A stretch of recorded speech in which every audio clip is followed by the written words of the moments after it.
ಎಲ್ರಿಗೂ ನಮಸ್ಕಾರ. ಕೋವಿಡ್-19 ಎರಡನೇ ಅಲೆ ತುಂಬಾ ಗಂಭೀರವಾದ ವಿಚಾರ.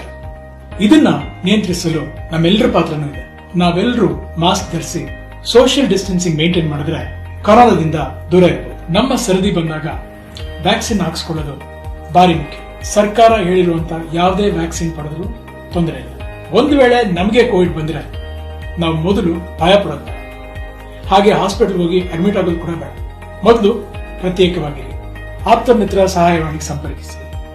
ಟ್ರಯಾಸ್ ಕೇಂದ್ರಕ್ಕೋ ಅಥವಾ ಪಕ್ಕದಲ್ಲಿರೋ ಆರೋಗ್ಯ ಕೇಂದ್ರಕ್ಕೋ ಭೇಟಿ ಕೊಡಿ. ನಮಗೆ ಬರುವಂತ ಒಂದು ತಪ್ಪು ಮಾಹಿತಿ ಮೂಲಕ ನಮ್ಮ ಮನಸ್ಸನ್ನು ನಾವು ಕೆಡಿಸ್ಕೊಳ್ಳೋದು ಬೇಡ. ಸಂತೋಷವಾಗಿರೋಣ, ಮನೆಯಲ್ಲಿ ಒಳ್ಳೆ ವಿಚಾರಗಳನ್ನ ಮಾತಾಡೋಣ, ಒಳ್ಳೆ ಹಾಸ್ಯಕರವಾದ ಸಿನಿಮಾಗಳು ನೋಡೋಣ, ಒಳ್ಳೆ ಸಂದರ್ಭಗಳನ್ನ ಕುಟುಂಬ ಜೊತೆ ಕಳೆಯೋಣ. ಈ ಕೊರೋನಾದಿಂದ ದೂರ ಇರೋಣ. ಬನ್ನಿ, ಸರ್ಕಾರದ ನಿಯಮಗಳನ್ನ ಪಾಲಿಸ್ತಾ ಕೊರೋನಾ ವಿರುದ್ಧ ಗೆಲ್ಲೋಣ.